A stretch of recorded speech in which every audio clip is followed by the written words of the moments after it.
حج کے دنوں میں گھر سے نکلے۔ وہ رجب کا مہینہ تھا۔ عرب حج سے پہلے مختلف رسموں اور میلوں میں شریک ہونے کے لیے مکہ پہنچا کرتے تھے۔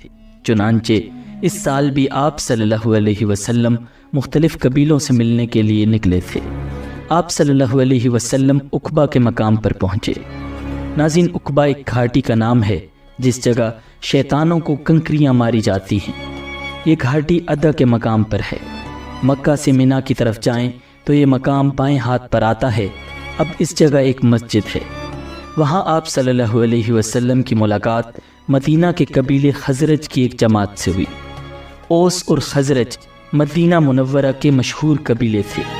یہ اسلام سے پہلے ایک دوسرے کے جانی دشمن تھے۔ یہ بھی دوسرے عربوں کی طرح حج کیا کرتے تھے۔ یہ حضرات بسم اللہ الرحمن الرحیم۔ السلام علیکم۔ سب سے پہلے درود پاک پڑھتے ہیں، اللہم صلی علی سیدنا و مولانا محمد وعلی آلہ وسلم۔ جی تو ناظرین، اگر آپ کو یہ ویڈیو اچھی لگی ہو تو پلیز اس کو لائک کرنا، سبسکرائب کرنا، شیئر کرنا۔ بہت ہی مقدس ویڈیو ہے اور بغیر کوئی ٹائم ضائع کیے ہوئے ہم یہ ویڈیو دیکھتے ہیں۔ آئیے۔ عرب حج سے پہلے مختلف رسموں اور میلوں میں شریک ہونے کے لیے مکہ پہنچا کرتے تھے۔ چنانچہ اس سال بھی آپ صلی اللہ علیہ وسلم مختلف قبیلوں سے ملنے کے لیے نکلے تھے۔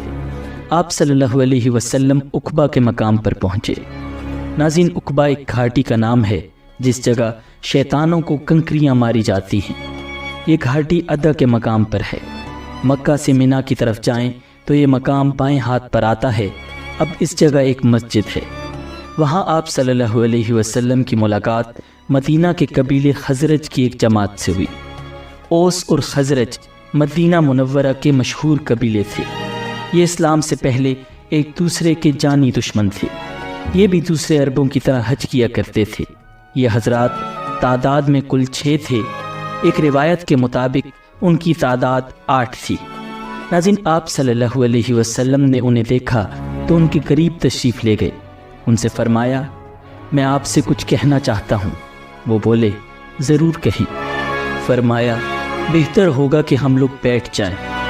پھر آپ صلی اللہ علیہ وسلم ان کے پاس بیٹھ گئے۔ ان لوگوں نے جب آپ کے چہرے کی طرف دیکھا تو وہاں سچائی ہی سچائی اور بھلائی ہی بھلائی نظر آئی۔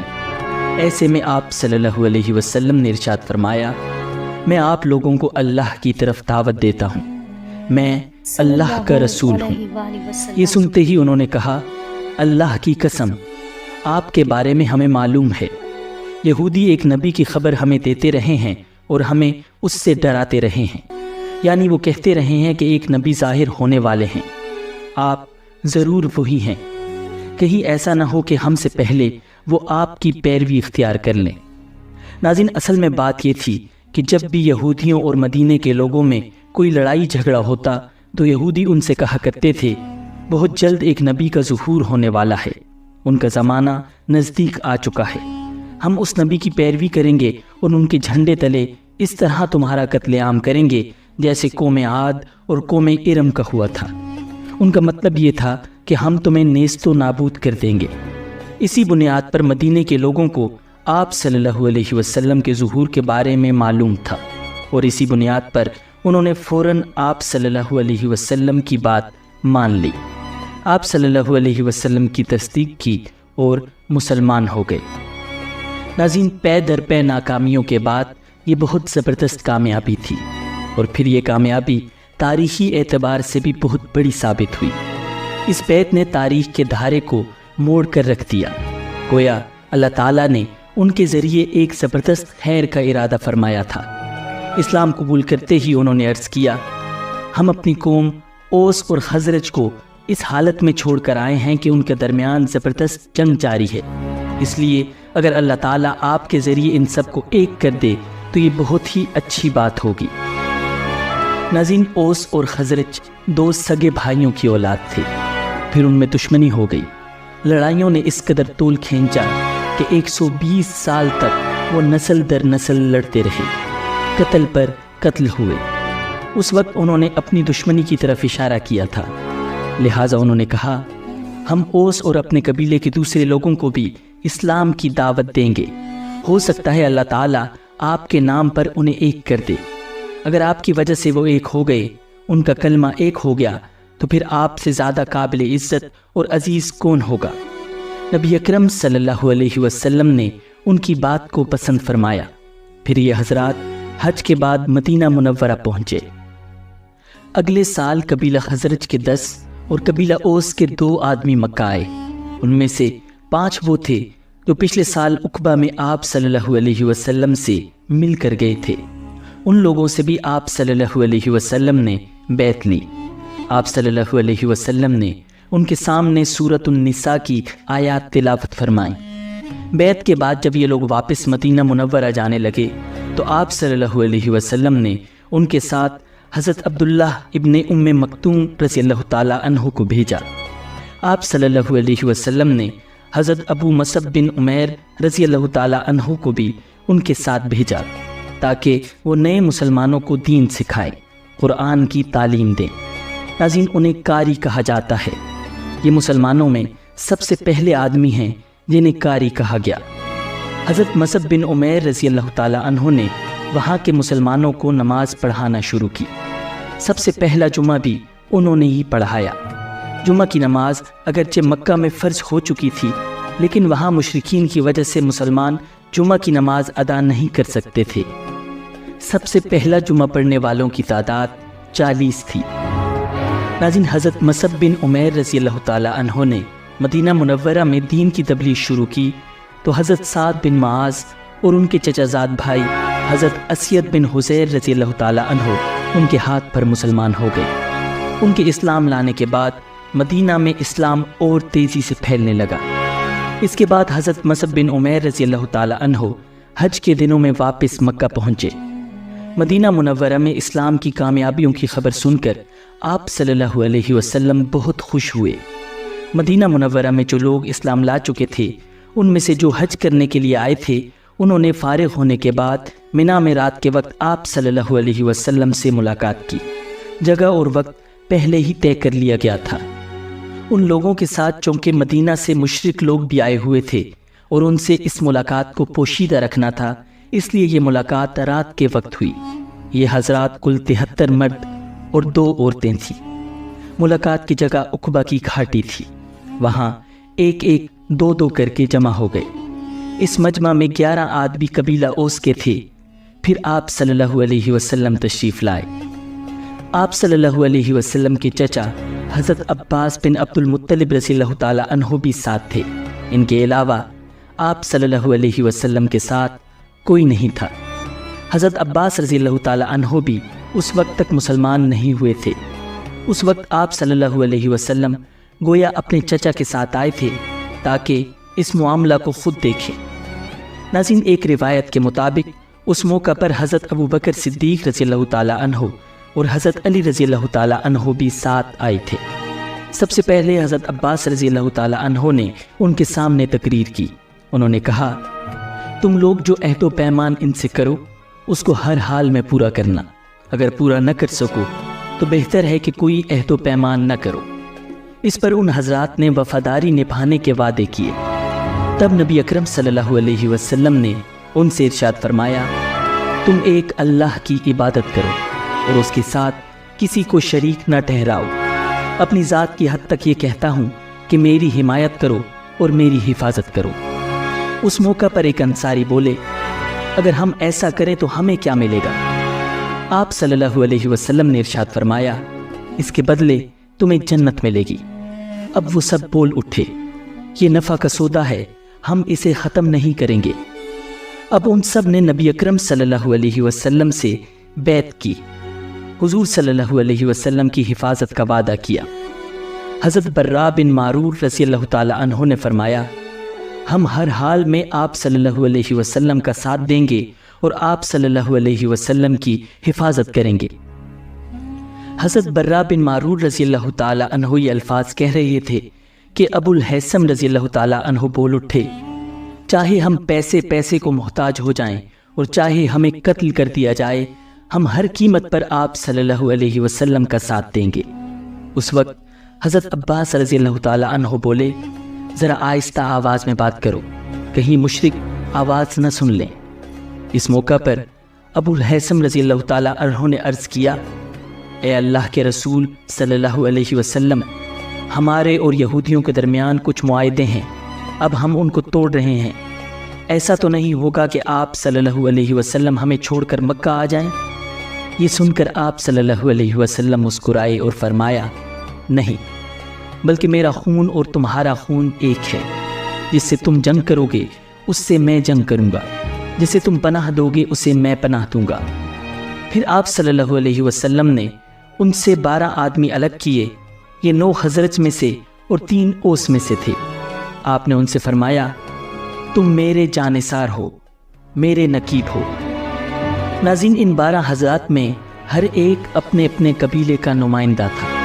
آپ صلی اللہ علیہ وسلم نے ان جانثاروں سے فرمایا، تم لوگ اپنی اپنی قوم کی طرف سے اس طرح میرے کفیل ہو جیسے عیسیٰ علیہ السلام کے 12 حواری ان کے کفیل تھے، اور میں اپنی قوم یعنی مہاجروں کی طرف سے کفیل اور ذمہ دار ہوں۔ ناظرین، اس بیعت کو بیعت عقبہ ثانیہ کہا جاتا ہے۔ یہ بہت اہم تھی۔ اس بیعت کے ہونے پر شیطان نے بہت واویلا کیا، چیخا اور چلایا، کیونکہ یہ اسلام کی ترقی کی بنیاد تھی۔ جب یہ مسلمان مدینہ پہنچے تو انہوں نے کھل کر اپنے اسلام قبول کرنے کا اعلان کر دیا۔ اعلانیہ نمازیں پڑھنے لگے۔ مدینہ منورہ میں حالات سازگار دیکھ کر نبی اکرم صلی اللہ علیہ وسلم نے مسلمانوں کو مدینہ منورہ کی طرف ہجرت کرنے کا حکم دیا، کیونکہ قریش کو جب یہ پتہ چلا کہ نبی اکرم صلی اللہ علیہ وسلم نے ایک جنگجو قوم کے ساتھ ناطہ جوڑ لیا ہے اور ان کے ہاں ٹھکانہ بنا لیا ہے، تو انہوں نے مسلمانوں کا مکہ میں جینا اور مشکل کر دیا، تکالیف دینے کا ایسا سلسلہ شروع کیا کہ اب تک ایسا نہیں کیا تھا۔ روز بروز صحابہ کی پریشانیاں اور مصیبتیں بڑھتی چلی گئیں۔ کچھ صحابہ کو دین سے پھیرنے کے لیے طرح طرح کے طریقے آزمائے گئے، طرح طرح کے عذاب دیے گئے۔ آخر صحابہ نے اپنی مصیبتوں کی فریاد آپ صلی اللہ علیہ وسلم سے کی اور مکہ سے ہجرت کر جانے کی اجازت مانگی۔ نبی اکرم صلی اللہ علیہ وسلم چند دن خاموش رہے۔ آخر ایک دن فرمایا، مجھے تمہاری ہجرت کا کی خبر دے دی گئی ہے، وہ یثرب یعنی مدینہ ہے۔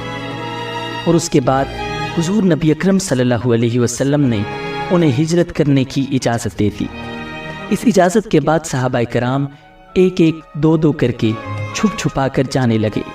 مدینہ کی طرف روانہ ہونے سے پہلے نبی اکرم صلی اللہ علیہ وسلم نے اپنے صحابہ کے درمیان بھائی چارہ فرمایا، انہیں ایک دوسرے کا بھائی بنایا۔ ناظرین، مسلمانوں میں سے جن صحابہ نے سب سے پہلے مدینہ کی طرف ہجرت کی وہ رسول اللہ صلی اللہ علیہ وسلم کے پھوپھی زاد بھائی حضرت ابو سلمہ عبداللہ بن عبداللہ مخزومی رضی اللہ تعالی عنہ ہیں۔ انہوں نے سب سے پہلے تنہا جانے کا ارادہ فرمایا۔ جب یہ حبشہ سے واپس مکہ آئے تھے تو انہیں سخت تکالیف پہنچائی گئی تھی۔ آخر انہوں نے واپس حبشہ جانے کا ارادہ کر لیا تھا، مگر پھر انہیں مدینہ کے لوگوں کے مسلمان ہونے کا پتہ چلا تو یہ رک گئے اور ہجرت کی اجازت ملنے پر مدینہ روانہ ہوئے۔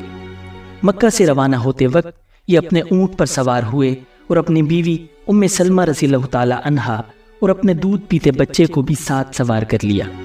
جب ان کے سسرال والوں کو پتہ چلا تو وہ انہیں روکنے کے لیے دوڑے اور راستے میں جا پکڑا، ان کا راستہ روک کر کھڑے ہو گئے۔ انہوں نے ان کے اونٹ کی مہار پکڑی اور بولے، اے ابو سلمہ، تم اپنے بارے میں اپنی مرضی کے مختار ہو، مگر ام سلمہ ہماری بیٹی ہے، ہم یہ گوارہ نہیں کر سکتے کہ تم اسے ساتھ لے جاؤ۔ یہ کہہ کر انہوں نے ام سلمہ رضی اللہ تعالی عنہا کے اونٹ کی لگام کھینچ لی۔ اسی وقت ابو سلمہ کے خاندان کے لوگ وہاں پہنچ گئے اور بولے، ابو سلمہ کا بیٹا ہمارے خاندان کا بچہ ہے، جب تم نے اپنی بیٹی کو اس کے قبضے سے چھڑا لیا تو ہم بھی اپنے بچے کو اس کے ساتھ نہیں جانے دیں گے۔ یہ کہہ کر انہوں نے بچے کو چھین لیا۔ اس طرح ان ظالموں نے حضرت ابو سلمہ رضی اللہ تعالی عنہ کو ان کی بیوی اور بچے سے جدا کر دیا۔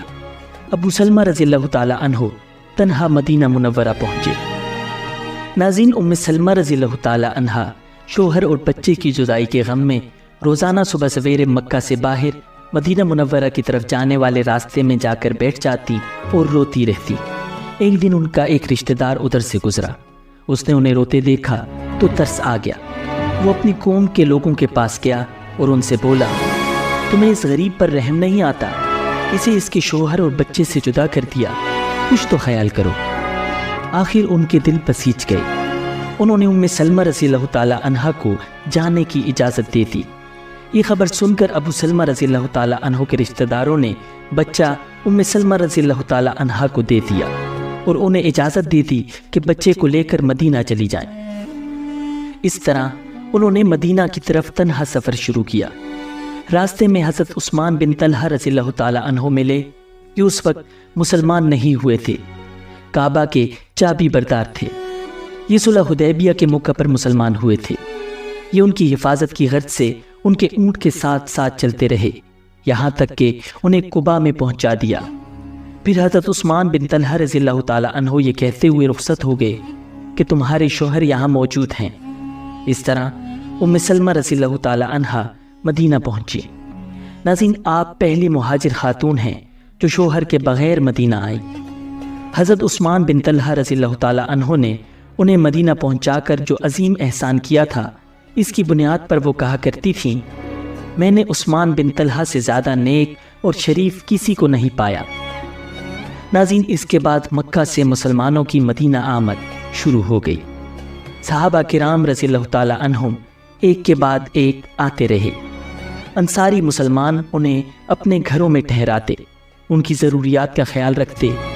حضرت عمر رضی اللہ تعالی عنہ اور عیاش بن ابو ربیعہ رضی اللہ تعالی عنہ 20 آدمیوں کے ایک قافلے کے ساتھ مدینہ پہنچے۔ ناظرین، حضرت عمر رضی اللہ تعالی عنہ کی ہجرت کی خاص بات یہ ہے کہ مکہ سے چھپ کر نہیں نکلے، بلکہ باقاعدہ اعلان کر کے نکلے۔ انہوں نے پہلے خانہ کعبہ کا طواف کیا، پھر مقام ابراہیم پر 2 رکعت نماز ادا کی۔